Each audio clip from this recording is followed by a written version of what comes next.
Good evening. Welcome back to Vampire Playthroughs. I am the Maven of the Eventide. Why did that sound like a question? Welcome back to Vampire Playthroughs. Hi, I'm Paul. Hi, Paul. Thanks for joining me tonight. Wow, she's giving me a look. Okay, I'll be a good boy now. We are playing Vampire the Masquerade Swansong. It is our third foray into this game. We've been introduced to the mystery. There's been a code red. Something bad has happened in Vampire Land, but we don't know what yet. There's rumors that it happened at a party that one of the characters was in charge of, and our first player character, MM, wanted to help that person and help them escape before they got accused for doing bad things at the party, even though we don't really know that that's what it is, but that's what we're afraid people think it is, so we want to help protect her, so we sent her on the run. And now we're playing the other player character, Elisa, who's a Malkavian who has visions and who has a daughter who may or may not be a figment of her imagination, following her around. Has a really terrible voice. And she was sent to snoop in all of the Primogen's private quarters by the prince. Which I enjoy. You know. I like snooping. That's what kind of prince she is. We found out that the Tremere Primogen is like a saboteur, like he's a backstabber, he's a betrayer. So we found a letter to prove him guilty. So I think we need to take that letter back to the prince and prove him guilty, but we also have more snooping to do first, I think, before we do that. Snoop.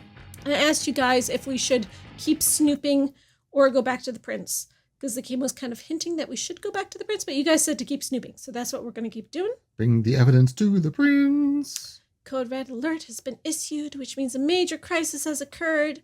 Lisha, and Gilib are summoned by the prince. I mean, I agree. Code Red is probably the least interesting of the Mountain Dew flavors. It's true. All right. So, I can sneak past here so they don't see me using my obfuscate powers. Because I don't want to be seen, right? You're surrounded by wibbles. That means invisible. The state, it's not possible to physically interact with the environment. You may, however, stealthily read a document or examine an object. So do I want to go in there? We might as well. Like, we're invisible, I was so just why going to not? sneak past the door, but... I shouldn't get too close. She might be able to sense me. Okay, but I will do auspice. Go to Halsey or investigate the other members of the Primogen. Spy on Hilda McHale. Specs. I only have 2. We got plenty. Why did you come back? Why? Other than to show that you're doing just fine on your own. If you only knew everything I've done for you. Is she talking? Ma'am. Hilda's more concerned with the men than she is with Hazel. I hope she'll be happy to hear that. That is interesting, because MM didn't trust Hilda.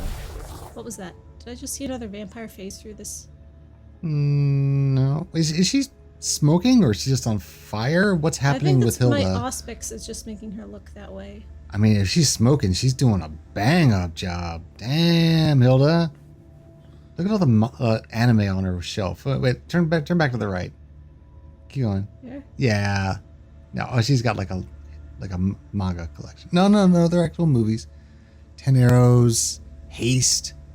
Oh, Athletic, Dictator and Joker. Okay. Right now. See, she's got all the serious books over here, and you know those are graphic novels. Curator of the Roseman Society, we would like to confirm that the engraving The Battle of the Plains has arrived intact to our great satisfaction. The acquisition also makes us confident that our future transactions will be fruitful. We are most appreciative. Okay. Inconsequential. Or is it? Ouch. She keeps all her fancy books on the fancy bookcases, but I just more. Oh no! Wait, no, there's some colorful ones. Yeah. And what are it's the? more No, of the same ones. I like all this incidental. What is this stuff. like weird glass cube she has in the center for her living room? Is it like a humidity controlled environment for that's painting? what I I was guess. She's obsessed with MM. Oh, that's sweet because MM totally dumped her, right? Hey, what do those American books say? Movie the Wibble, so I can't see past the Wibble. Oh, it's just American history. Is it several volumes of the same book or the same book multiple times in a row? No, all the spines are different. Yeah, it's multiple volumes. I like to get into the weeds in these games, as you can know. Oh, no. People Probably. appreciate it. They love seeing the details. Studio 29. Is that like Studio 54? Oh, I could hear the /s at the end of that sentence. No, people do appreciate it. They really do like hearing it all. They like see. What me. is this glowing little dot on the bed here? Okay, a letter. I will read Oh, it. it's like you're reading her pillow? Is that a divination thing? November 4th, 1926. You must forgive me. I admit that I went too far, but you left me no choice. You don't understand what's going on inside me. I can't stand the thought of you watching me grow old, imagining that you'll go on alone without me after I'm gone. I don't want to just tell you that I could die for you. I want to be able to show everyone that I died for us. I know you're angry. I understand that you're risking your neck if I keep urging you to make me your partner for eternity without permission. So ask for it. If you love me, I beg you, ask for it. Or I'll end up dying anyway. Because without you, life would be of no interest anymore. I know that. Hilda, I love you. And you're the only one that could add me forever to it. For real. You're a mem. So this is back when her and Imem were like... dating, and Hilda was just her vampire lover. And then she did make MM a vampire, but now they're broken up. But Hilda keeps this letter from M under her pillow because she's that obsessed with her. That paper is 100 years old. That would be crumbling to dust. Not if she preserved it in an artistic hydro environment with her cube of glass. You mean she laminated it? Like how her notebook's just labeled notebook. Salt. Can I consider? Oh no, you can't interact with physical things when you're obfuscated. But you are behind this wall now, so you might be okay. No, I don't want to risk it. Gotta risk it for the brisket. Oh, How wow. can I see myself in the Oh, mirror if I'm like obfuscated? That's a weird... Hey, that's right. Swansong. Not be able to see myself in the mirror if I'm obfuscated. It's a weirdly clear bathtub. Well, Hilda's a weirdly clear person. She's the one who has the big clear box in the middle of her living room, so... Clearly, she's insane. Well, she is a Toreador. So all we've learned from sneaking in here is that That she's Whipple is making me nauseous. weirdly obsessed with MM. her head. Oh, the little statue is T-posing, too. That's like, this is all her entire apartment is? Just like 2 rooms? She got gypped. It's just an apartment. Alright, since I'm already using this power, I might as well keep it up. Ooh, Was that the old crotchety guy, the familiar? Oh. We're in a cutscene. Richard's apartment. Wow, he's got a lot of books. Same graphic novels, too.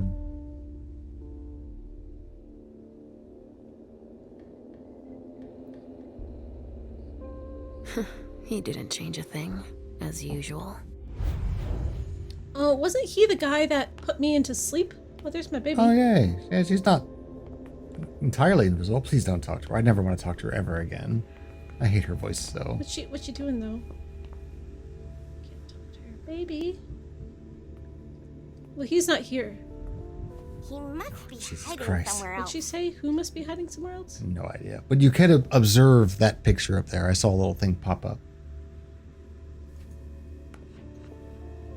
I see guilt. Richard often asked me. Well, I'm gonna unobfuscate to talk to my daughter. Hey, where'd she go? Halsey? Halsey?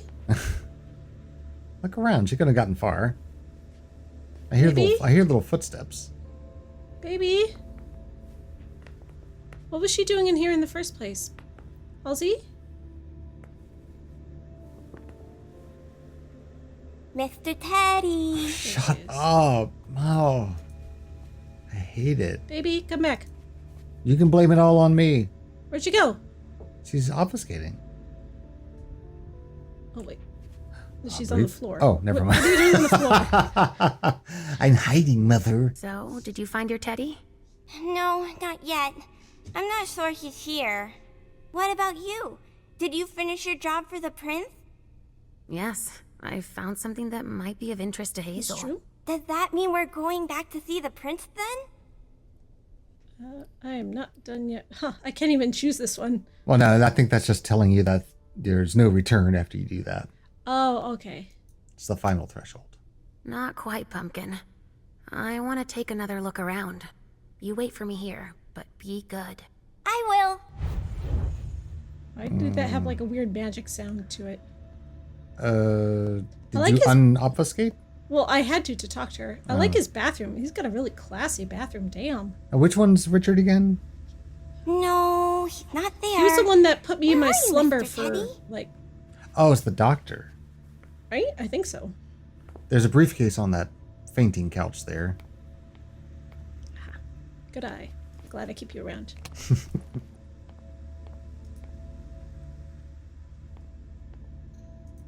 What's the difference between searching and looking inside? A floppy disk. That's all Richard knows how to use. Is that a dick joke?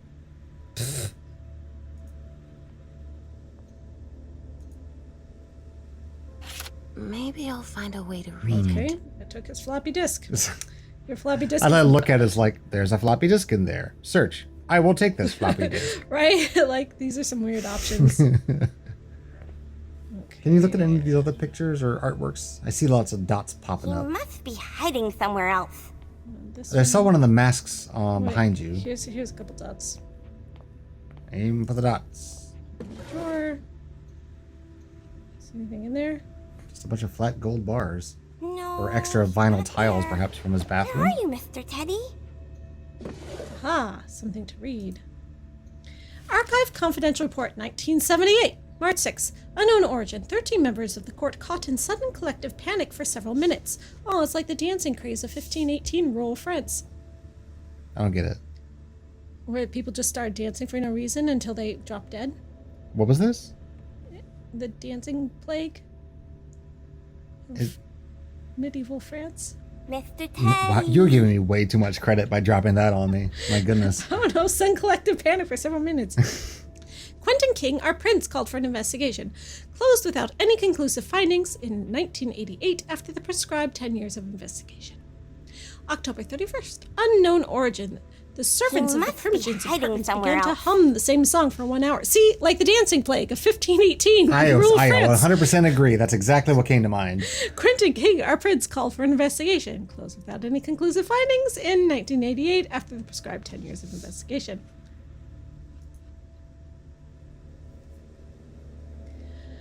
October 31st. Oh, this is 1999. Unknown origin. The servants of the prince's quarters all laughed hysterically for 1 not hour. there. Quentin Where are you, King, our Mr. prince, Teddy? called for an investigation. Closed without any conclusive findings in 2009 after the prescribed 10 years of investigation. Why is she looking for Mr. Teddy in someone else's apartment? 2015. May 7th, Miss Havel Iverson, our prince, reported feeling a sudden and brief mental intrusion during her speech. Miss Havel Iverson, our prince, called for an investigation. Closed after investigation. Report delivered in person. August 8th, unknown origin. Feeling of imminent death felt by several members of the court, lasting several minutes. Miss Havel Iverson, our prince, called for an investigation. Closed after investigation. Report delivered in person. But what was the conclusion of the investigation? We don't know. October 31st, unknown origin. Servants in the Primogens' apartments began vomiting for several minutes. That's much worse than the dancing plague. The vessels present experienced uncontrollable crying fits throughout the night. Miss Havel Iverson, He our must prince, be called for an hiding investigation. somewhere else. After investigation, report delivered in See, person. all I can hear at the back of my head whenever she says anything is when we were in Bloodlines in that shop and the guy was always in the back. It's like, you're in my belly, Cocoa Bombs. Choco bombs. Choco. Oh. How do you... Never mind. I heard you say it 18 million times. Mr. Teddy. Oh, we have education. I will analyze this system. With my education. Nothing. Ugh. It's true that he always says Well, I do have everything that on old floppy Lydia. disk to insert. Is that a dick joke? Insert in my floppy disk. Okay.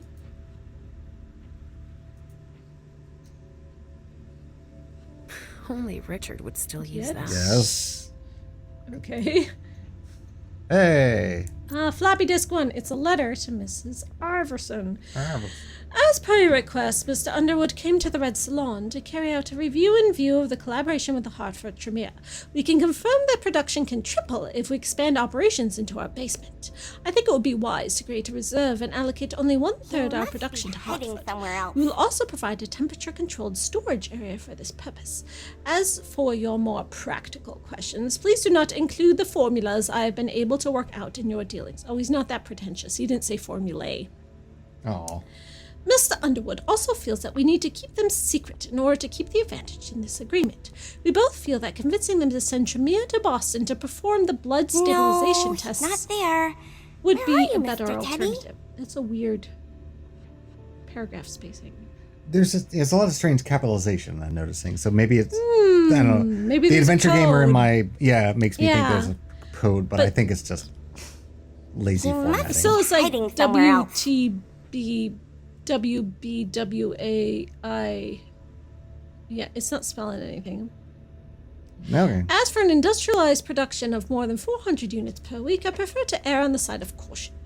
I am able to produce everything alone in my laboratory. Aiming for more at the start would require a move and would surely get us noticed by our suppliers of raw materials. I hope to have provided you with the missing information for your discussions on this agreement, which, in addition to the giant step forward that will be made possible for science, will undoubtedly be the dawn of New Boston under your reign. Sincerely yours, Mr. Teddy. Dr. T. Mr. Teddy, it was him all along. MTWBWA. No. Stop. You were giving them too much credit. Why would it be spaced like that? Because there's a formatting error, and they didn't catch it. Even though there was like an 18 gig update when we started the game this morning. If Hazel's interested in it. Maybe because it was on a floppy disk, and that's just how floppy disks format That things. that must be it. Stop making excuses for Swansong. Why do you always assume the worst? Because the worst is always true. I should probably close this drawer so he doesn't notice that I snooped.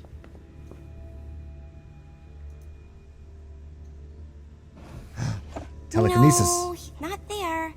Where are you, Mr. Teddy? Can I look in this thing? Well, there's a letter on the end table.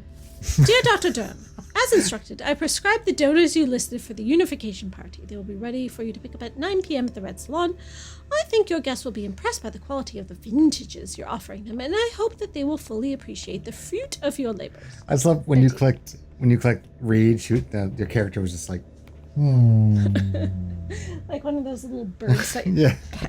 drink the water. He must be hiding somewhere else. Where is Mr. Teddy? Ernest Stavro Teddy, Mr. Bond. So there was another little dot on the back wall on one of the masks, but it's probably just Where a are you, Mr. Teddy? contemplate. Richard always liked masks.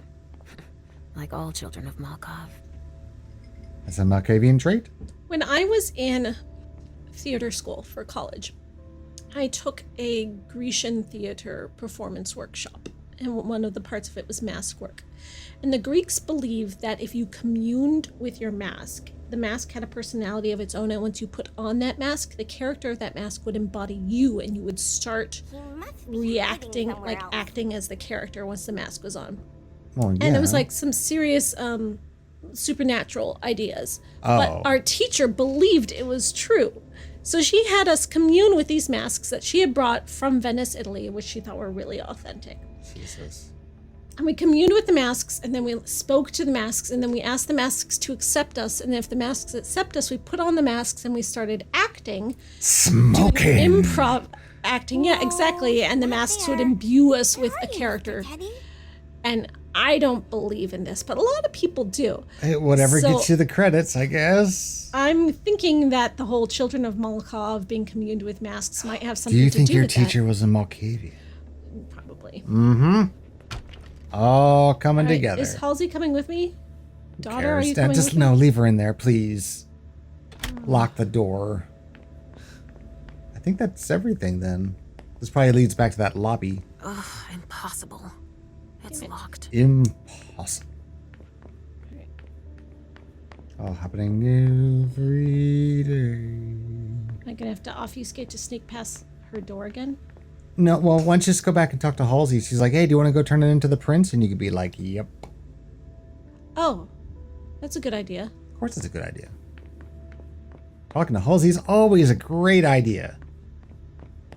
Baby, In fact, Halsey, why don't you talk to the prince for us, child babe? of mine, my daughter, who may or may not As be far a as we know. figment of my imagination, who also might be my vampire sire.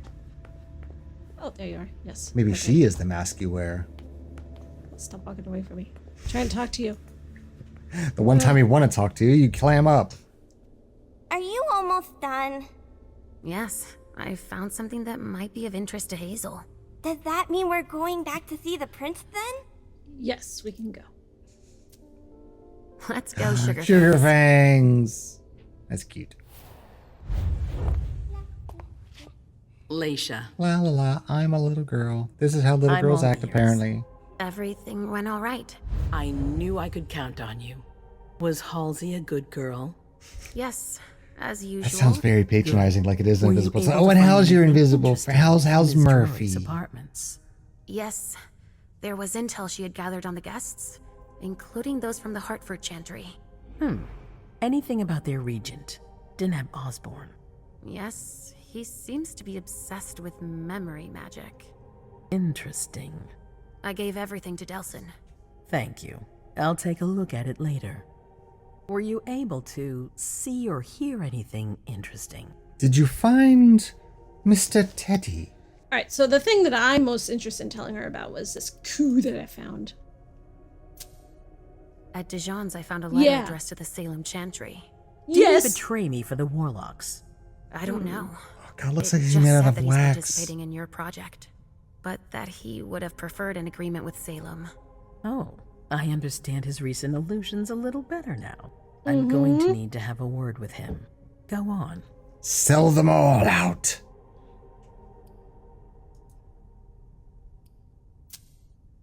I also found that at Jara's, a file on the party. It's It a clears her, record right? of everything Journey did. That could be useful.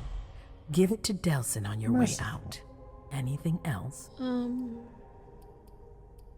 Yeah, I want to tell her about this premonition. I had a vision. I knew you would. What did you see? Was I in your vision? I think it was me.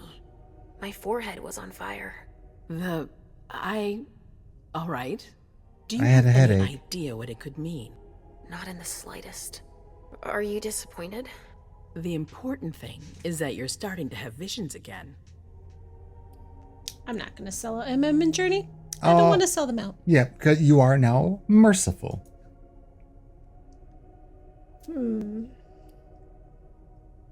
So Hill down the river.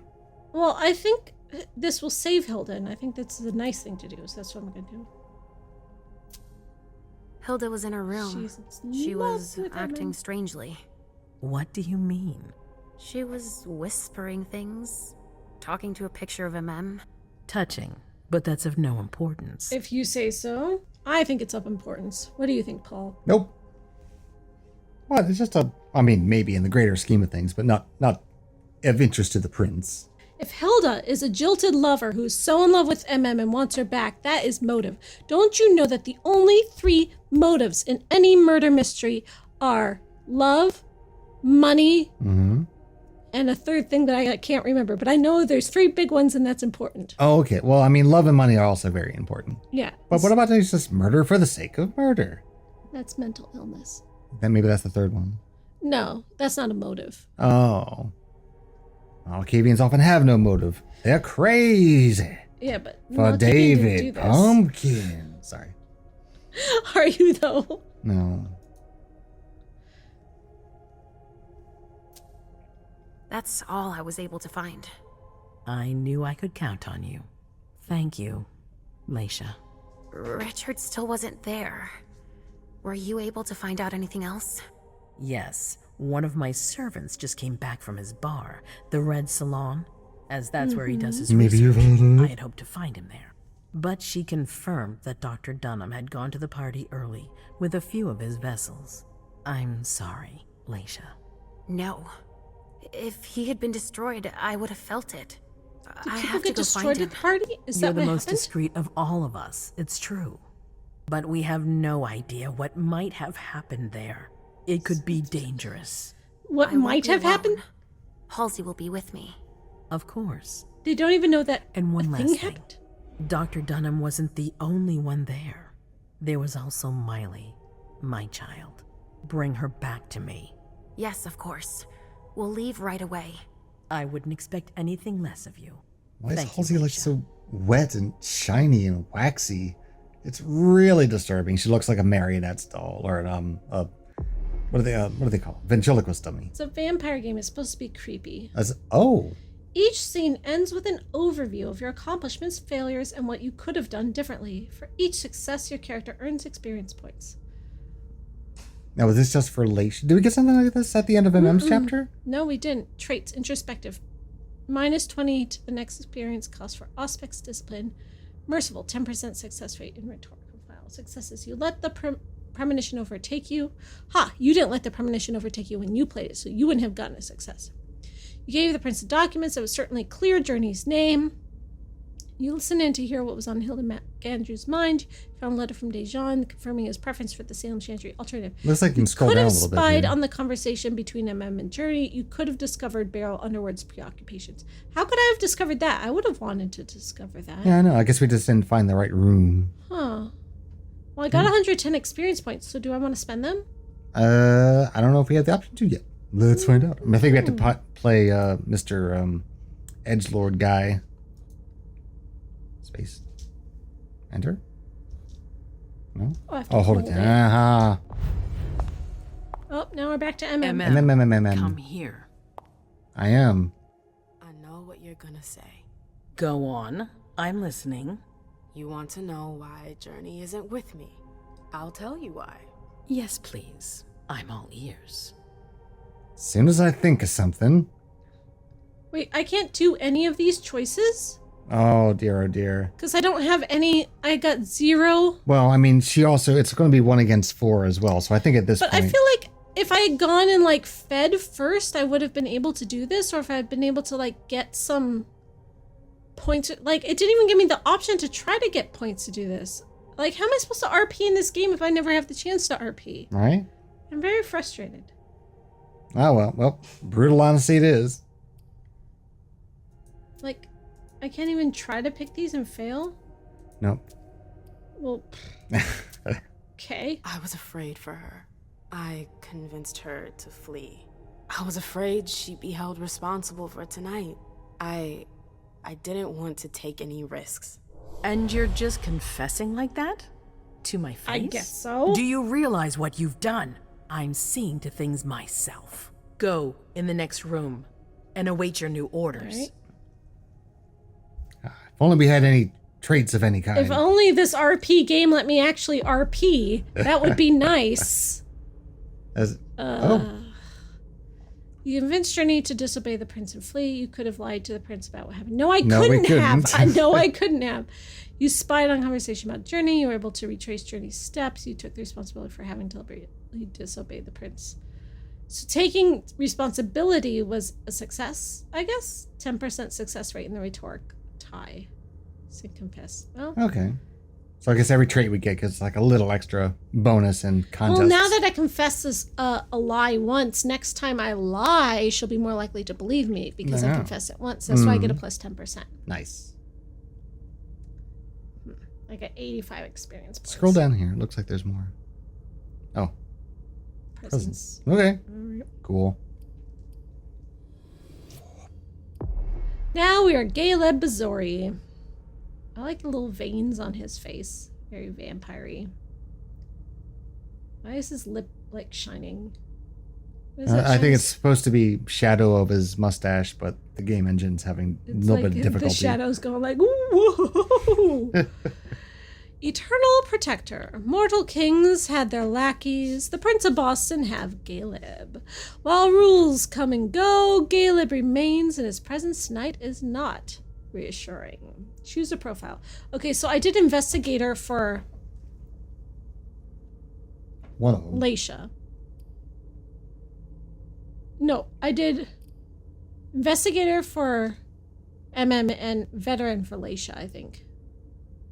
So should I do free or jack of all trades for him? I mean, it's going to take you the same route anyway. I mean, if you do, it just kind of pre-allocates points for you. Well, I'll do jack of all trades. Why not? Yeah. All right, sure. Looks good. Sounds great. Got a little bit of everything.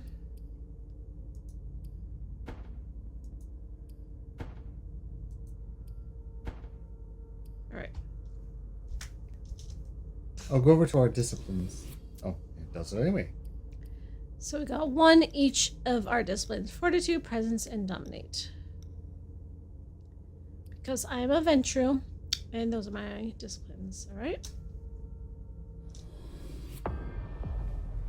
So what's my plot here? Some cool art.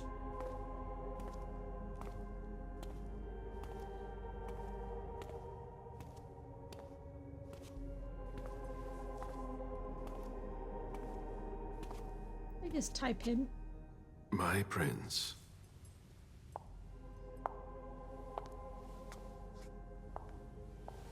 Delson. Bazori. It seems that the Camarilla is in danger. I am at your disposal. Your sense of duty is a credit to you, Caleb. You haven't lost your touch, I hope. The Code Red is linked to the Unification Party with the Chantry. No one there is answering anymore.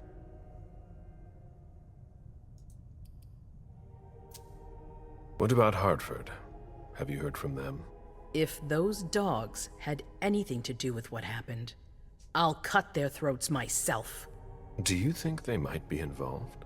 I don't know. How many of us were there? Probably a good 20, give or take. Dr. Durnam and our top spy, Jara Drury, were already there. We might have lost 2 members of Lost? the Are the people there Primogen. dead? Like, why do we not know what happened there? We know there's a Code Red, but we don't know that there was a problem. Like, it's just so vague. I don't get it. Like, I lived through 9/11 and we knew more about what was going on than these people know about what's going on at their stupid party. I was hoping that things would be, just kind of deliberately vague until the end of chapter 1. It's like, okay, this is what happened, so we're not like in the dark like we are now. Like, the Code Red, it could have been nothing to do with the party at all. It could have been something that went on downtown. Maybe vampire hunters showed up. Like, there's gonna be something. It's too early to draw any conclusions. Where do you want to start? Can I count on you? You have no reason to doubt me. One by one, the Ancili heed the beckoning and go east. You're the eldest in the city now. Don't do this to me. Not now. I would be very grateful to you. And Fang. How may I be of service? Go and see Caius. With Jara gone, he's in charge of security. He may have learned something. You can count on me. You have my absolute confidence, Caleb.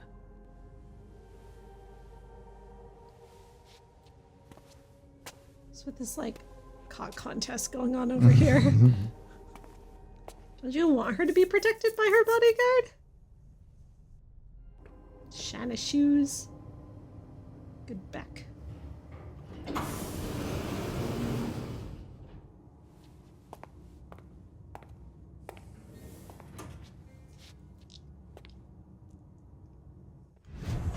Well, I got full dots and no hunger. So let's go see Caius. Do you remember who Caius is? Yeah, he was the one of the head priests in Jesus Christ Superstar. That's true. No, this reminds me that there is a codex. Alright, so we got a new person added to this last time. Let's see what Caius is on here. They're right outside our yard. Oh, let's read about Caleb since we're starting to play him. No. Date of Embrace, 1745. Ooh, I like that era. 11th generation. Sire Jean-Baptiste Travignier. Child is Beryl Underwood. And future child would be Fang. The Imperial Throne, 1710 in Constantinople, Mirsha, the King's Light, gave birth to Shehzad Suleiman, her firstborn son, Miraj, whose birth name was Jeannette de Bazouri, left France to join the harem of Ahmed III, Sultan of the Ottoman Empire. Previous year, as you do, you just leave France and go join a harem of a sultan. That's like the It quickly equivalent of joining became the his circus. favorite. I guess so. It's like, I'm gonna go be a sex slave to a despot. She was a doting mother who was constantly concerned about the child who was destined to inherit his father's throne. Suleiman, for his part, was given an excellent education and learned about the courtly life with his younger brother, Shehzad Mustafa. The two brothers had very different personalities. While Suleiman was quiet, stubborn, and adventurous, Mustafa was more versatile and fearful. the fall. In 1730, their father, Ahmed III, became unpopular, and the Janissaries revolted against him and forced him to abdicate in favor of his nephew. From that moment on, the seething Suleiman began plotting revenge in the long term to restore his father to the throne. Although he was aware of the problems this world would cause, he felt that the only thing to do was put the rightful ruler back on his throne. His mother, having heard this, made him promise to give up his plan and disappear before the Janissaries could kill him. She convinced him to leave for the west by faking his death. Suleiman secretly set sail one night in 1732. Mirsha died a few weeks later out of grief over the loss of her son. As you do. As a woman, you have no reason to live if the men in your life are just gone, you know. Emotional creatures. Yeah. It was said.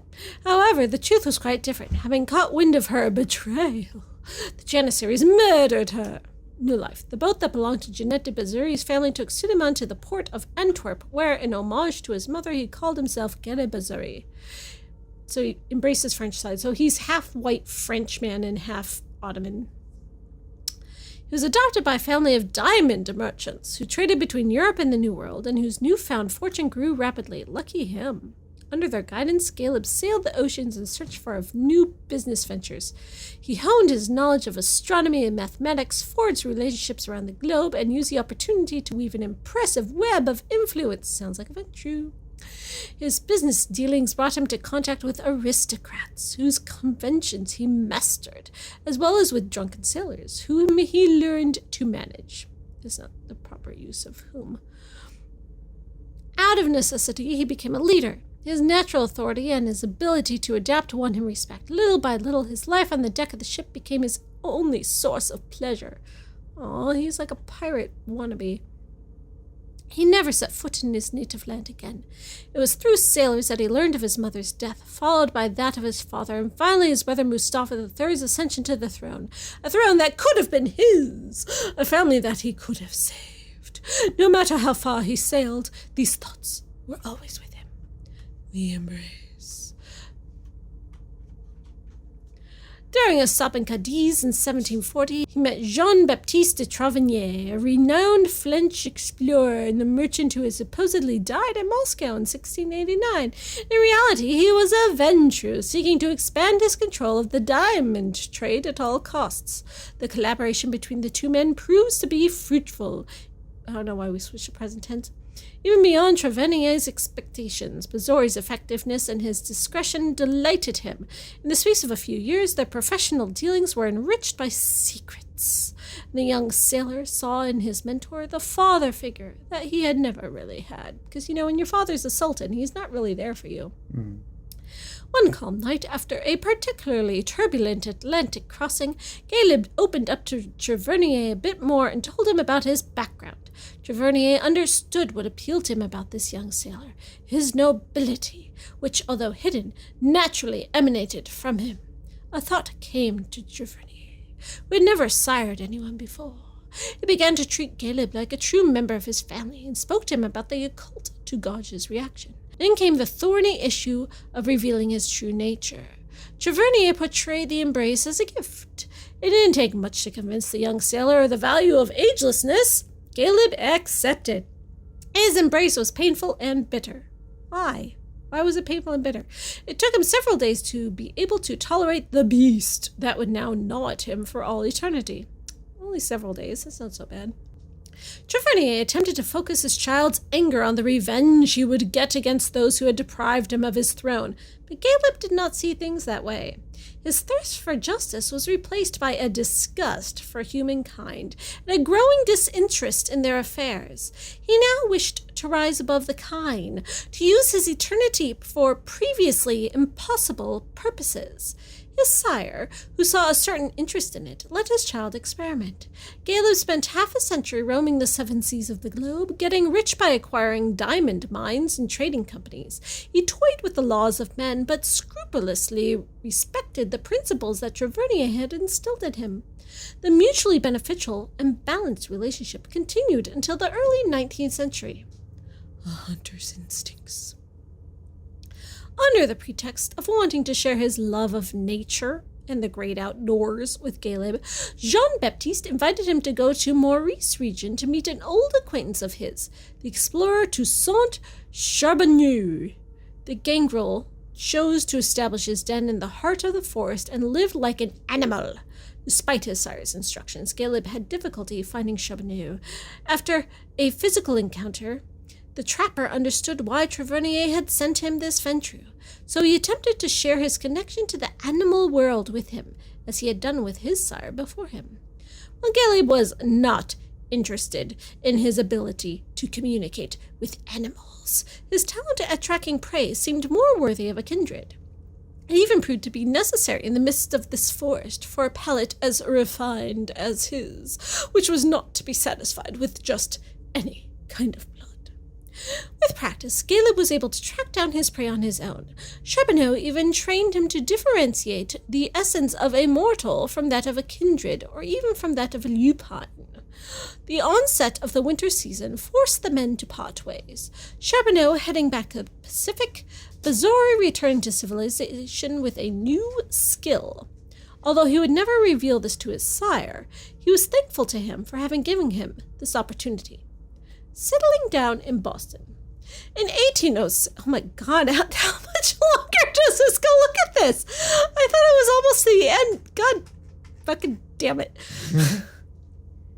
Burn it now. I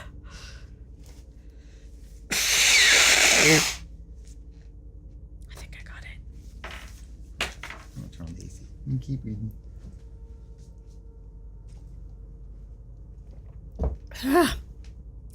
In 1806, with the Napoleonic Wars tearing Europe...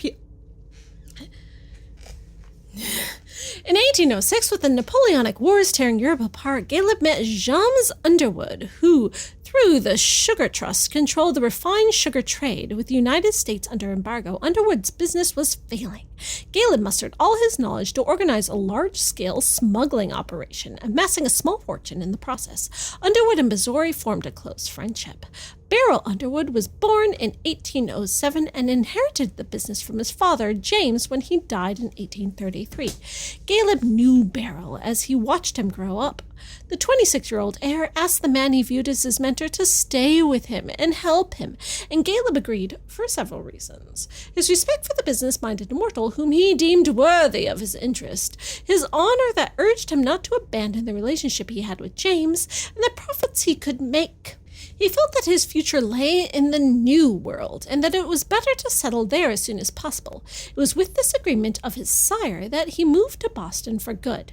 Tavernier sensed that Caleb had made great progress, and it was clear that the student had surpassed the master. He felt a kind of pride in this. While keeping his distance, he remained in regular contact with his child, treating him as his equal. It was on Caleb's advice that he moved to South Africa to set up new diamond mines. The child. Beryl Underwood exceeded Caleb's expectations. He was more talented than his father, and the venture had something to do with it. But a vampire cannot become involved with a mortal over long term without compromising their identity. Over the years, Beryl's doubts led him to question Caleb, who gave him a frank answer. He admitted his monstrous nature to him. This was far from repellent to Beryl, who became more determined and asked Caleb to give him the embrace. Caleb had never thought about siring a child himself, so he put off the decision and did not accept until 1869. Beryl's embrace was quick. He immediately felt empowered. His ambition knew no bounds, and he sought to enrich himself by any means necessary. The Sugar Trust became the center of an international conglomerate that extended beyond the sugar trade. Beryl was involved in every plot, every betrayal. Caleb began to be suspicious of him, and he withdrew, which Beryl did not forgive him for. Executor. Over the course of the 20th century, seeing Beryl's unscrupulous behavior corrupting the kind through the environmental health and impacts of his business, Caleb distanced himself from the business. He felt he had created a monster, a threat to all kindred.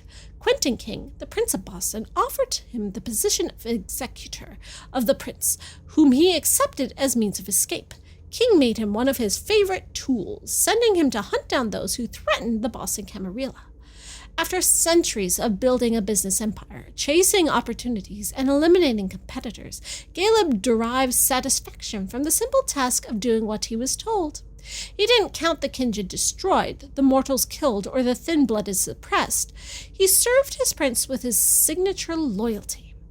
When Beryl Underwood joined Quentin King's Primogent Council, Caleb grew weary. The Beckoning. In recent years, the elders have started to feel an increasingly insistent urge to travel. Tavernier was one of the first to give in. Not having been warned, Caleb considered this a betrayal. However, he also felt the same need. He was almost ready to give in to it, but King's disappearance changed everything. Underwood asked Caleb to become the new Prince of Boston. He hoped to be able to manipulate Caleb to serve his own interests. But Caleb knew his child all too well, and he refused this poisoned gift. So it was Hazel Iverson who became Prince of Boston. Quickly, she surprised everyone by proving to be much less manipulable than expected, which was a pleasant surprise to Caleb. He then decided to put himself at her service. Iverson was happy to have a renowned ally like him and accepted. One last wish. His interest in the Camarilla and his kind was renewed in this new prince, seemed to hold her own, and had great plans for the future. It was during the same period that Caleb heard about a young mortal who had just graduated from MIT and had gone to Silicon Valley to found a startup specializing in the blue economy. He inquired about her and finally met her. Finally, he won her trust and offered to make her his ghoul, with the aim of embracing her in the near future. He hoped to make her the counterpart of Beryl's self-destructive drive. However, Hazel Iverson did not subscribe to the same policy as Quentin King and would not grant the right to sire so early. She even saw it as a way to maintain control over her precious Caleb, who was forced to wait. Consumed by the beckoning, he could no longer bring himself to leave without having repaired what he considered to be his greatest mistake. Which I guess is Beryl Underwood is his greatest mistake. All right, we also got this thing on Deneb Osborne. Who is he? Oh, he's a regent of the Hartford Chantry. And here's his whole tragic life story. I'm going to scroll through it slowly in case you want to read it, because I just read a whole lot of stuff. And we haven't even met this character. Yeah, as I say, if you want to read it, just pause it. A Tremere. And here is his story. You can pause the game, pause the video, and read this. Enjoy. And then we have Richard Durnam, which you know is Leisha's psychiatric evaluator. Oh, his child was Halsey. So he made Halsey, and Halsey made Leisha. Are we still? Is that still just theory? Or According to this document, it's true. I still have my suspicions. Oh, he was solid up at the Biltmore. Look at that. Yeah. All right. That's good coding. Here's Richard's story. If you want to read it, read it slowly. I am curious about Halsey. I'm just gonna read it. We're gonna read it. We're gonna read Richard's story. All right, Malkavian, 1897. His sire is Biltmore. His child is Halsey. To preserve the masquerade, Richard declared his death in 1992 in Zurich. He moved to France, where he continued practicing psychiatry in a number of hospitals under the name of Dr. Richard Durnam. In 1920, he relocated to the lunatic asylum in Broughton, where he met a young French patient who would serve as a catalyst for a revolution in the way he viewed his psychiatric research. It was in order to save this patient and her daughter, his most precious research subjects, that he arranged their departure for the United States in 1939, at the onset of World War II. The Malkavians, in exchange for his services, aided his escape to Boston, where they held a powerful domain. Upon their arrival, Richard boasted of his research to Quentin King, the Malkavian prince of the city, and introduced him to the two patients in his care, Leisha and her daughter Halsey. The court was just as fascinated as he was by the ability of Richard's two patients, and in particular, Leisha's visions. Her gift allowed the three of them to benefit from the interests and protection provided by the prince, who saw Richard as the greatest psychiatrist of all time, the one who would usher in the era of the children of Malkav. Promising research. In 1950, Richard exhibited his psychiatric research on the resonance of vessels, which earned him the support and recognition of his peers. He experimented on the vessels using chemical cocktails in order to significantly amplify the resonance. His experiments were a success under the reign of Hazel Iverson, who immediately realized the incredible opportunity this presented for Boston. If she could maintain the properties of the enhanced blood in containers using magic, she could corner the blood market and, more importantly, leave her mark in history. The prince gave Dr. Durnam the means to carry out his research and begin to negotiate an alliance with the Hartford Chantry to get the help of the Blood Witches. Richard, however, only looked after his own interests, to advance the psychiatry of the children of Malkav. To do so, he must satisfy the prince. But he must also protect his most precious subject of study, Leisha, from the prince's ambitions. I guess that's why he put her to sleep for so many years? It said he made Halsey and that Halsey made Leisha. But what if they're all crazy because they're Malkavians and Halsey doesn't exist? Or Halsey's death is what caused Leisha to go crazy. Bananas. It feels so ableist to talk about it this way. I feel very, very icky talking about it like this. Just the reading, or? No, just like the mental health issue and calling them crazy and stuff. Oh. It's just very icky. Got that. All right, what were we playing? What was the game? What were we even doing with ourselves? I don't know. I don't know either. How do I even... Okay, back to gameplay. Here we go. We can see the skills of everybody, too. All right, I'm playing this guy now. What am I doing? I'm going to talk to what's his Caius. Wait, the whole reason I went in there was to find out who Caius was. Who the heck is Caius? Where's Caius? He's not even in here? He's right outside our yard. Oh my god. I can't even look up this guy that I'm supposed to be. Okay, whatever. We need a more permanent solution to our problem. Mr. Underwood, I'm sorry, but my instructions are clear. You little shit. I'm just following orders. You have no There's idea my what's stupid at child. stake.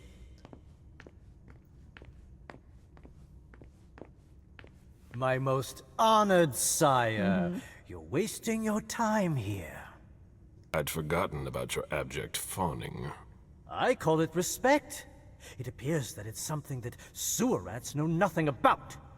Apparently, Caius feels he's entitled to refuse to see a member of the Primogen. I won't forget it. Why is my child so much more, like, powerful than I am?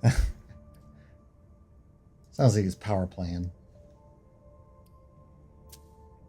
Sorry to hear it. Tell me, you haven't introduced me to your charming protege yet. Zufeng. Zoo? He called her Zoo? Yes, Shoo. Zufeng. Shoo. A name that's as delectable as her Zoo. blood, I'm sure. Ah, you're planning to introduce her to the very select club of Caleb Bazori's progeny, aren't you? Why should I defend myself? I don't have to defend myself. I hope that the prince will allow me to, shortly. I hope so for your sake. I Who talk too knows? much, I guess. Dear Hazel is so unpredictable. At any rate, it would be an honor for me to welcome and guide I believe her. you. You will speak of nothing with her at all. Is that an order? Yes. A word of advice. I'm your boss. I'm your dad. Oh, pardon me. I fell out of the habit of receiving advice from you so long Get back in it, bitch. Well, if you'll excuse me, I must end this ever so pleasant conversation. I need to find a way to avoid losing too much money. I got a dialogue award. Okay. An extra diamond, which I didn't even need. Right. Oh, hey, now Beryl Underwood is added to my entry. All right, let's read about frickin' Beryl. Must we? Yes, we must. Where are you going? Come back here. I'm over here. Fine, Paul's left me. I'm on my own. Right It's just here, you and me I'm now. right here. Date of embrace 1869. He has no children, apparently. Born with a silver spoon in his mouth, Beryl Underwood was born in Boston in 1807, so that means he was 62 when he was made. Wow, he looks really old for 62. His father was the head of the Sugar Trust, a business that held a monopoly in refined sugar trade. That same year, an embargo was levied against the U.S. in retaliation for their violation of neutrality in the Napoleonic Wars. American ships were seized and banned from trading in Europe. New England had no choice but to organize. James, Beryl's father, met a Cyril by the name of Caleb Bazori, who offered to smuggle his sugar into Europe despite the ban. The two formed a bond of friendship and mutual respect, and Caleb watched the young Beryl grow over the course of his travels. Upon the death of his father in 1833, Beryl found himself alone at the head of an Argafood Empire in the age of 26. Considering Caleb to be his spiritual father, he asked him to stay by his side. Caleb accepted and settled down in order to actively participate in the financial expansion of Beryl's business, providing him with a sound advice. The young businessman inevitably became curious about his mentor's life and his seemingly eternal youth. Caleb agreed to tell Beryl the truth about his nature, after which Beryl would continually beg to receive his embrace. The model Ventrue. In 1869, Caleb consented. Beryl possessed the same qualities as his father, and Caleb grew fond of him. However, his new nature suddenly robbed him of any sense of limits. Beryl was ambitious, too ambitious. He managed to place a ghoul, William Havemeyer, as the mayor of New York City. Through this family, he created branches throughout Europe, which placed over half of the world's sugar industry under his control in only 2 years. Beryl then became involved in the banking and investment sectors. Caleb would drift further and further away from his child. Underwood seemed to integrate himself everywhere, deep within governments, on the boards of conglomerates. Nothing could stop him. Nothing satisfied him. Beryl was infuriated by his sire's lack of recognition. To keep hold of the secrecy surrounding his hegemony, Beryl ordered the assassination of Harold Iverson's father, thus cutting short a burgeoning rivalry. Prince Maker. What he did not know at this time was that he would eventually support Hazel Iverson's rise to Prince of Boston soon after the disappearance of Quentin King. Although Caleb was his first choice, Caleb's refusal forced Beryl to revise his plans, so he opted for a young woman who was both ambitious and easily manipulated. Unfortunately, the puppet turned against the puppet master, and Hazel proved to be more difficult to control than expected. Worse, she earned Caleb's unconditional loyalty. Caleb's desire to sire another child was so intolerable for Underwood that he advised Iverson to refuse him this right. Bitch! So he won't let me sire Fang. And Fang is my new, protege, and Beryl's being a bitch and turn Hazel against us. That is not cool, yo. Alright, now we know what a bitch our boy child is. I'm gonna replace you with a replacement child. What is this?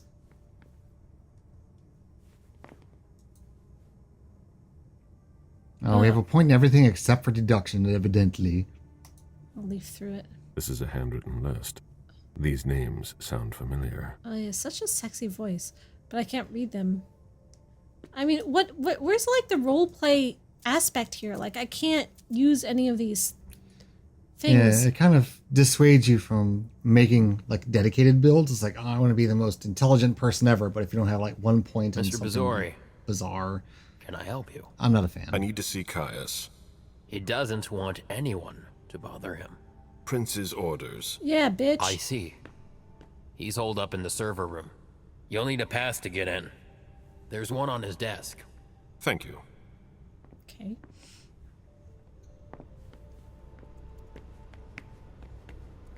Is this his desk?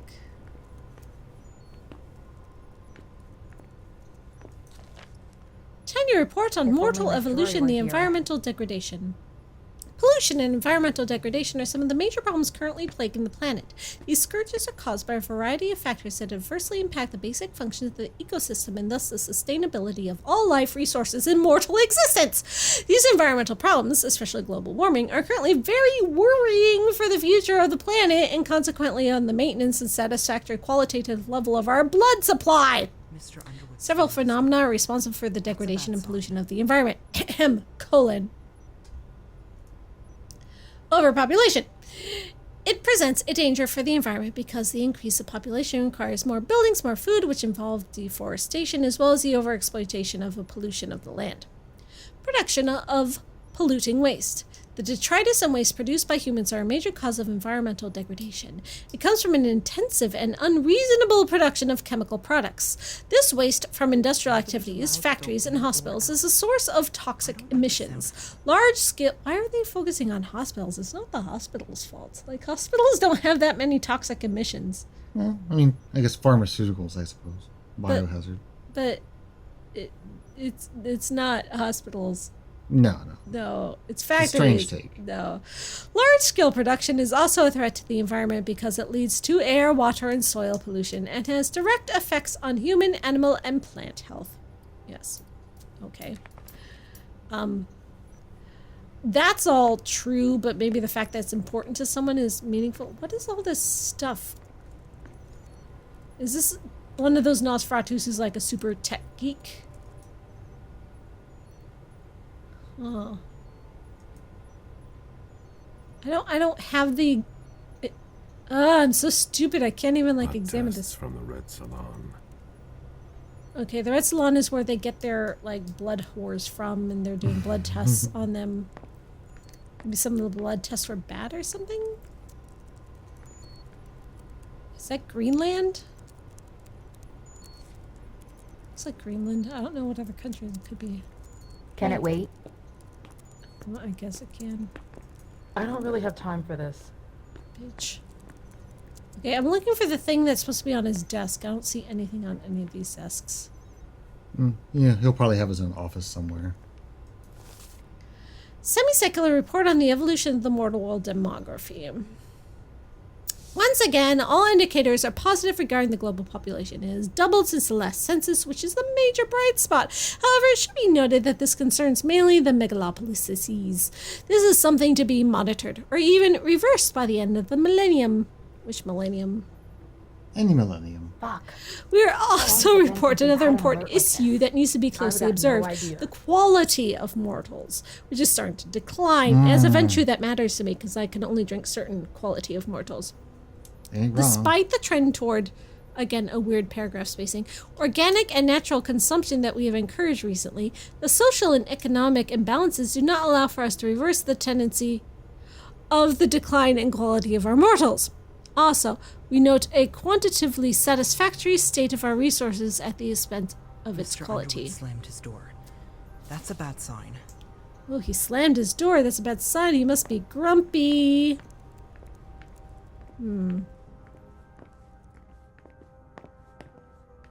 What's up, dudes? Well, there's the server room, so we gotta find his office first.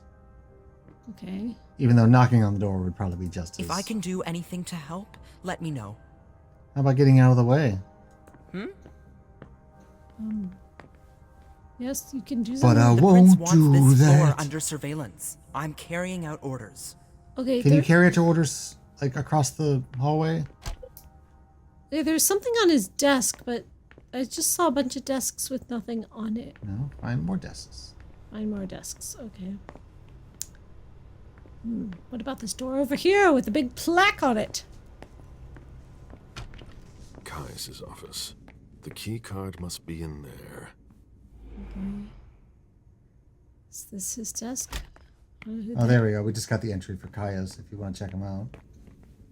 What's up, dude? Mr. Leto isn't in his office. Why do you have like an echo on your voice? You had They're wearing like little weird hacker masks because hackers. I'm gonna take this key card.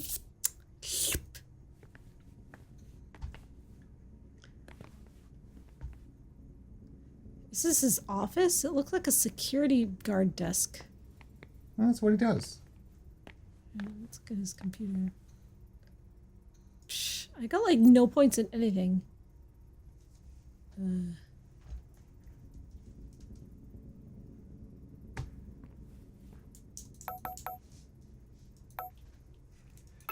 1111. Nope. 1112. No. 1113. No. We're gonna be here all night, folks.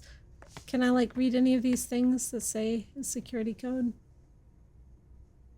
What is this art? This is terrible art. He lives like this? What are all these file cabinets? Can I open any of them? Oh, yes.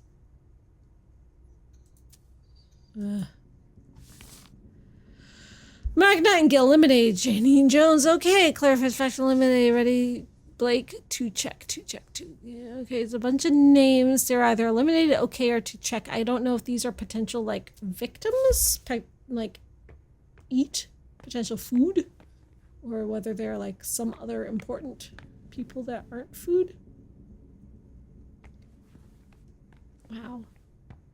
It's industrial, like, no color in here. Yeah, they love their concrete there. All right. Here we go. Here we go. I've solved your keycard puzzle. Bitch. Nothing new on the police scanners. They're always one step behind. I've got more important things to do. Okay. So these are the servers? Must be hot in there. Mr. Leto's right over there. So he is. Why is he looking all like tummy achy? I imagine she sent you. Finally, some good news on this shitty night. What's the situation? Not good. Not good at all. Looks like the Phantom. The prince needs more than that. I hope you've got it. You want details? You want the truth. You can't handle the truth. Yes. Tell me what happened. Everything was going as planned until 11:10 p.m. The prince's child, Miss Sellers, contacted me. The Hartford Warlocks had just arrived. Yes. That's the last time we heard from any of them. Less than 20 minutes later, we received the code red. From whom? Just as we were leaving to join them. About what? Okay. From whom? Is here. Who sounded the alert? A man named Wu. Ever heard of him? A retainer. One of Jason Moore's bodyguards. Moore, the asset manager. What was he doing at the unification Not party? everyone was invited. He was supposed to answer technical questions about the financial viability of the agreement. Moore is good at hiding our kind trafficking. He's one of them, after all. Okay. And you're the one who received the code red, personally. It arrived directly. Here. It's authentic. I verified it. Okay. Anything that could be of interest to the prince? I'm working on it. Jara Drury is the expert, not me. If only she was here.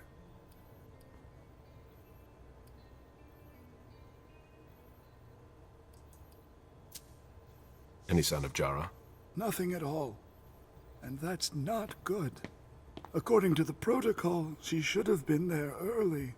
If they got hit, she Hit would by have what? been first in line. What would have hit them? What is this hit? Someone explain this to me. What is hit? I don't know what hit means. Any word from Hartford? Do you think it's them? I don't know. It would be ill-fated. I knew we should never have trusted those damn Oh, you were warlocks. against it. I see. Any movement with the Anarchs? As usual, they're keeping their distance. You know it's always a pain in the ass to locate them. Okay. There's one thing we haven't considered. The Crimson Oaks. What the fuck are those? Hey, we can use our education. Hold on. I'm gonna use my education and find out what the heck Crimson Oaks are.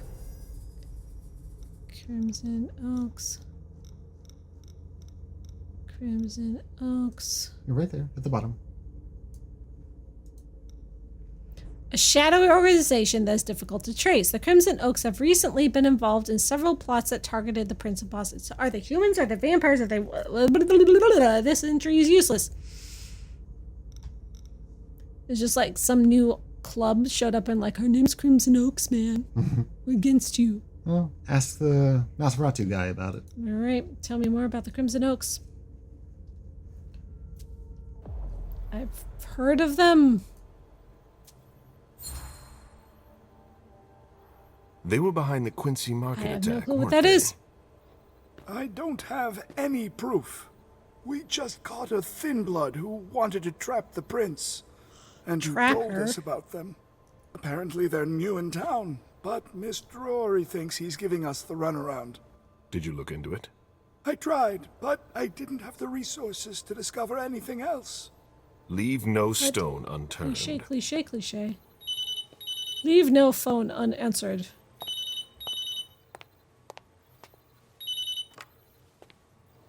Hello? You. It's about damn time. Shit. What? You're... Hello? Damn it! I lost them. Who was it? Whoa.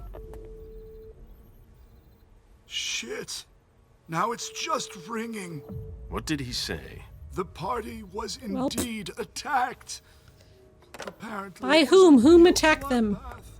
He and James had just enough time forget to who get Moore more is. out. They're stopping by his place to pick up some sensitive documents. And then what? Are they coming here? I don't know. We got cut off. Call him back. I'll inform Hazel. Who's Moore? Do I know who Moore is? Was he in my codex? It's all black screen now. This is a critical moment for us. But why? I have summoned you here tonight to organize our reaction to an imminent threat. Of what? What threat exactly? Exactly. We've got no reason yet to Call think... her off again and I'll slit your throat. Oh! Excuse me! He's just asking the questions I have. Hazel. How dare you speak to me like that? Enough! I command you to be silent and listen to me. Oh, so that's how it is. Yes, That's bitch! enough, Beryl. Yes, it's come to this. You would do well to listen to your sire. We have just been attacked. By what? This is not a time for childish displays of discontent. Caleb, the code red was sent by Wu. Go to Moore's and find out what's going Who's on. Moore? As you wish. And bring Moore back to me. He was supposed to be at the party. I don't understand why he's the only one who was able to call us. I would like to speak to him very much. Consider it done. I trust you. He might be involved in this, so gather any documents you can find there that could tie You're always us. gonna have a paper trail. Very well. Delson, see if you can get Caius to find us a new middleman in the cane business to Cane? manage our interests. Not I kind. don't want to take any chances. Then, I want you to talk to everyone. Somebody must have seen or heard something. Dajan, make sure all our defenses You know he's a are in traitor, place. though. Yes. Why are you trusting him? He's a And traitor. You will go to the old Jefferson Library. What's there? That's where the Hartford Chantry calls home. How does she not already know I that? gave them the building so they could have a base. Yes, in we already knew Boston. that. I demand to take her place. Request denied. What game are you playing, Hazel? It's a suicide mission. It's all right. I got this. I'm not made of sugar. She's not ready for this kind of mission. I should go with Oh, her. she at the loves her so very much. least. No, you will remain here. And Mem goes alone. Why don't you send Dajan instead? Enough, Hilda. Dajan has work to do elsewhere, and I don't need to explain myself. Hazel, if anything happens to her, I'll... Nothing, Hilda. You'll do nothing. It's high time you learned to trust her. Which one of us are you planning to send to the party? She's already left. What? Who? I sent Leisha. Are you serious? A few hours ago, she was snoozing behind locked doors in a psych ward. You're playing a dangerous game, Hazel. Without us, you would never have come into power. You've chosen the worst possible moment to turn your back on us. On the contrary, I find this moment very appropriate. I am the Prince of Boston, and you are the Primogen. I owe you nothing. Delson, escort them out. The session is adjourned. You all have your instructions. Welp.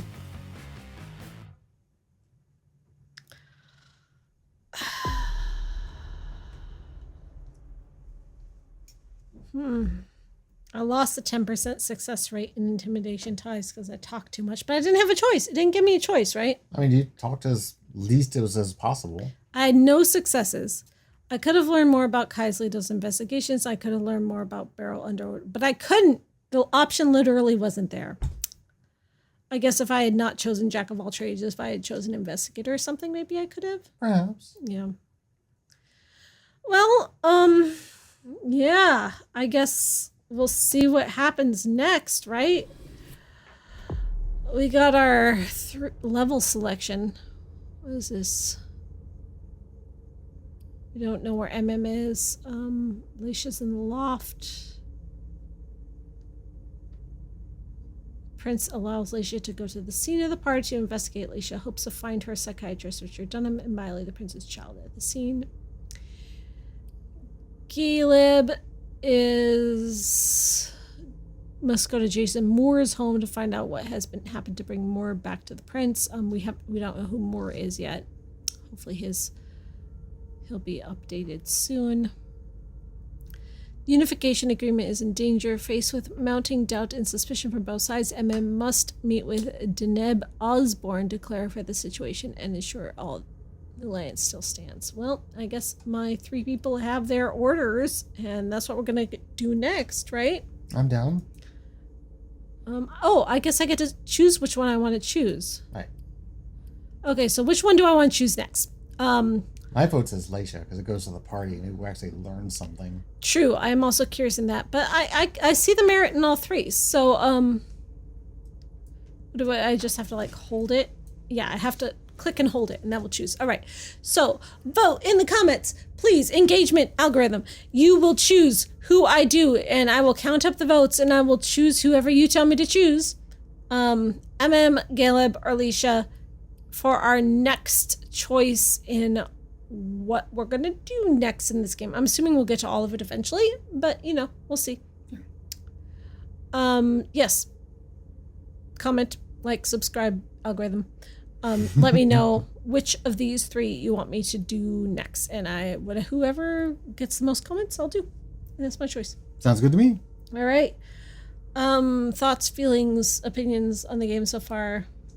Nothing positive. I'll reserve judgment until later. I like that. Okay, I'm very frustrated that I have no idea what's going on, but I feel like that's kind of a realistic scenario. Like when disaster happens, you don't know what's going on. Realistic, yes, but great storytelling, no. But it's coming together. Like we're getting it bit by bit. And I assume we're going to find out everything eventually. Man, they should have tossed us a few more bones than that, because at this point, I would have lost interest. I just don't get why the characters are reacting the way they are, not knowing anything that's going on. Like, why isn't the first thing they're being like, what happened? Not making assumptions about what happened. There seems to be some leaps of logic here where I'm a bit weird about. I'm still not sure whether Halsey is real or not. Haven't decided on that.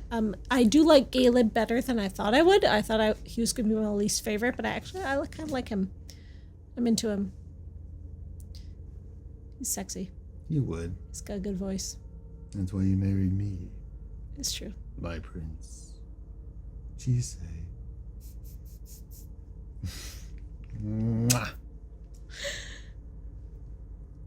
So what's new in vampire news? Why are you asking me? I'm not. It's just like an intro leading question. Oh, okay. This is I don't know, Maven. What is new in vampire? Exactly. There you go. Okay, so San Diego Comic-Con is happening tomorrow.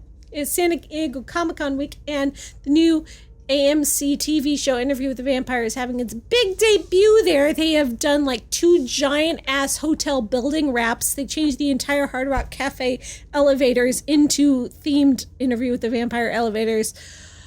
They're going to release the trailer. There's going to be a Q&A panel with the actors. It's going to be huge, and I'm so excited, and I hope someone bootlegs it because I really want to watch it, and, I'm not actually there. What about that Netflix vampire show with like Snoop Dogg and stuff? That looks interesting. I am watching the Netflix vampire TV show First Kill, which was based on the short story that we read in Vampire Book Club, which has now been turned into a TV show, which I was worried about because it's about 2 teenage girls in love, and all the advertising was just like, hot, nubile, young, underage girl-on-girl action. Look at these teenage girls kissing each other. But the TV show actually isn't like that. It was just really bad advertising. Bait and switch. I mean, they do make out and stuff, but it's not done gratuitously or in like... I know. It was just them trying to attract it. Exactly. But it is very character-driven and plot-driven and very like emotion-driven, so it's good. It's good stuff. Horny teenagers tuned in like, what's this? And now they're focused on like caring about characters and stuff. Haha, jokes on them. But it's a good vampire show. It's gratuitous in the cheesy kind of like Buffy the Vampire Slayer, we're killing a different monster every week way, but also much more like high drama driven, not, soap opera-y. So yeah, okay. I dig it. Did you know they're making a TV show based on Let the Right One In? Did we already talk about that? I don't know. I know there was that parody about Let the Wrong One In, but I want to look up. No, but Let the Right One In is getting a TV show. Yes, we did talk about it because they're straight washing it, and I'm upset. But between, First Kill, What We Do in the Shadows is back. Season 4 has premiered. Yep. Still haven't watched it, though. So season 3 left a bad taste in my mouth. We finally finished all of What We Do in the Shadows. Just a bunch of dick jokes. Way behind. Yeah, season 2 was really good and plot-driven, and season 3 was just like, dick. Yep. How many dicks is that? A lot. All the dicks. That was season 3. So Paul was very disappointed that it just devolved into dick jokes. But we're going to watch season 4. I think it just comes out one episode a week. My penis. You do a good Nandor. You're just good at impressions all the time. Am I? Yeah, you are. Lies, but I appreciate you. You're kind to lie. If you're listening to this on YouTube, it is probably well after Comic-Con that you're actually hearing it. We probably already know everything that's already come out about it, but if you're listening to this on Patreon, it hasn't happened yet. So, good for you. Last month, or this past month, I did my video on Vampire the Masquerade Shadows of New York, and I had to wait almost an entire month to make it public. Usually I'll put it on Patreon and then a few days later make it public to YouTube. But I had to wait almost an entire month because it got copyright claimed. Foolishly. Just cover the music instead, No, it was a wrong copyright claim. I shouldn't have to be. Every time. Usually clears up in a few days. This time it took almost a month. So my video of Vampire the Masquerade Shadows of New York got delayed. So if you are on my Patreon, you got it exclusively for almost 3 weeks, which is just more motivation to join my Patreon, which is the point of this story. I had an onion on my belt. Join my Patreon. As was the style at the time. If you want to support these videos, and you can see them all way ahead of everyone else if you are eager for more vampire content from the likes of us. Paul's laughing at me. Oh, sorry. That was funny. Was it funny? Just, your delivery is adorable and cute, and I love it. Oh, I love you too. I'm sleepy. Well, on that note, it is time to take our damned rest in the darkness. Jesus. No, Jesus. We're vampires. No, sorry. Hiss. No, smoke burning. Hail Satan? Alright. Usually it has a blah, but I'll take a Hail Satan. Sure. Why? Why not? Hail blah.